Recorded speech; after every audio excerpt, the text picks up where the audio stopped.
Oh my god, Cooper, I finally got an Amiibo. They actually look really good, especially after hearing all the apparent bad things about them.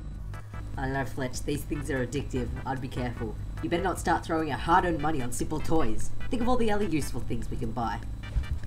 I'm offended you would even say that. You know me, I'm smarter than that. I don't buy things I don't need. Gosh. Now if you'll excuse me, I'm gonna go buy the new Nintendo 3DS. It has coloured buttons now. Coloured buttons! Can you believe it? Oh my god, I'm so excited. I'm gonna walk into eBay and I'm gonna get money. Oh dear, we are in trouble.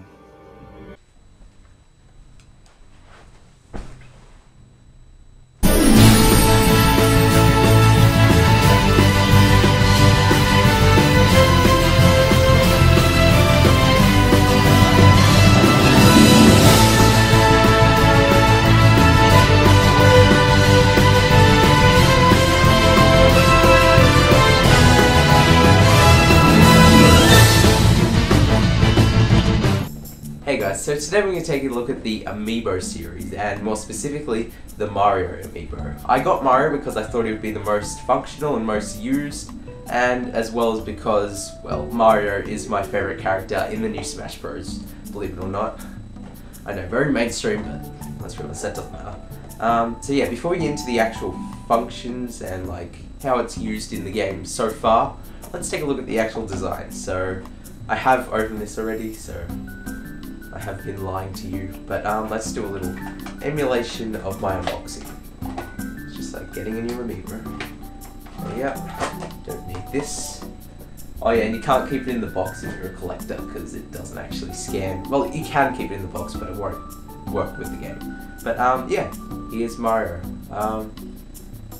I'm really happy actually with how Mario looks. He's probably the best of the bunch, I'd say, along with Samus probably. But yeah, I found that all the simpler Amiibos look best because they don't have to have that detail. Like if you look at Marth or something, he looks alright, he's got a bit of a bendy sword, but overall it's not as high quality, I don't think. But the Mario Amiibo looks fantastic, seriously. I mean, his jeans or overalls, whatever you want to call them, have actual texture, you can actually feel it. His eyes are in place, the fire, it's like a clear sort of thing, and if you look really closely, the light from the flame, well, the supposed light from the flame, is actually reflecting onto his overalls, and they're a bit brighter in the fire area. So yeah, I thought that was really cool. The only bad thing I find with this Mario Amiibo is that his flame feels like it could just fall off if you dropped it on something hard or really tugged on it for some strange reason. Because only one hand is actually holding on to the flame, and it doesn't have the right support, I don't think, and it could just fall off really quite easily. So that's a bit of a worry. Just be careful with your toys, children. Yes, it's Uncle Fletch. I don't know. But enough about the designs, let's take a look at how well they actually work in the games. Alright, so currently there are 3 Wii U games that are compatible with Amiibo. Those games being Smash Bros, Mario Kart 8, and Hyrule Warriors. So why don't we start with the best of the bunch, Smash. By simply placing the Amiibo on the NFC reader, your Amiibo will instantly enter the match as an FP, or in other words, a figure player. By fighting this FP over and over again, they'll slowly level up, all the way to the cap of 50, which takes about an hour and a half. Level 50s are a lot more difficult than a mere level 9 as well, which is fantastic. But there's more to it than simply becoming stronger. No, instead, your Amiibo actually starts learning from you and replicating your techniques. I gotta admit, I was very skeptical at first about this, but it's pretty accurate. It doesn't go as far as to replicate some of your combos, but it does learn some singular moves. For example, taunting after a win and meteor smashing when your opponent is off an edge. This was easily the best part about the Amiibo functionality for me. Mario felt like an accomplice. He was my Mario, pushing me to yell out, "That's my boy," whenever he would spike someone down off the edge. There's a real sense of camaraderie between the player and the FP, something that couldn't be replicated if not for the figure and the learning of the Amiibo. To make it even more personal, you can even alter the special moves and stats by feeding them. However, in order to feed them, they actually have to develop an appetite, which can only be done by fighting, so no overindulging on attack power-ups. You can also change the name and colour. much like a normal custom character. This made the Amiibo feel even more personal and unique to other Mario FPs around the world. But as good as all this sounds, the FP can't actually be used in any other mode other than just normal Smash. I get that maybe there would be some balancing issues if they could be used in any other single player mode, but right now their application is extremely limited. Nintendo could have created a separate lobby for Amiibos online, something that could really test out your Amiibo skills compared to the world, but alas, they can't be used in for fun or for glory right now. All we can do is really make our own fun with Amiibos, which although is great, seems like a missed opportunity.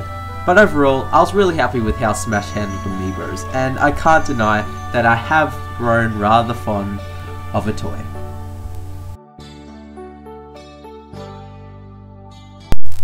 But this is where the fun stops. Right now, Smash is the only game that is using Amiibos properly. For instance, by using your Amiibo figure with Mario Kart 8, you unlock costumes for your Mii specific to that Amiibo. It's important to note that not all Amiibos work at this though. But let's be honest, you really aren't missing much. The costumes look pretty meh, especially since you can already play as Mario, so why would I want to use my Mii with the Mario skin? It doesn't even look that great thanks to the helmets. Similarly, Hyrule Warriors makes the same mistake. By tapping any Amiibo other than Link on the NFC reader, you unlock a completely random item daily. This means you can tap a maximum of 5 Amiibos daily and unlock 5 different items. These items aren't specific to the characters though, which just ruins the point of Amiibos in the first place. By tapping Link, you unlock the spinner, which although is kinda cool and better, especially for Twilight Princess fans like myself, it doesn't really recognise the idea behind Amiibo. I feel that the point of this whole toys coming to life trend that's going around is to gain a personal connection to the figure. Smash Bros realised this and utilised them to almost their full extent. However, the remaining 2 games feel like afterthoughts, especially Hyrule Warriors. By simply unlocking a costume or an item, you aren't actually using the figures. All you're doing is tapping them on the gamepad once and then never touching them again. But with Smash Bros, you're actually transferring the data between the figure and the game, making the process feel like you're constantly improving the character. Other than Smash, Amiibos feel like they only unlock extras that really feel tacked on and undoubtedly unessential. I mean, what's the difference between tapping a figure and buying DLC? It really isn't that interesting.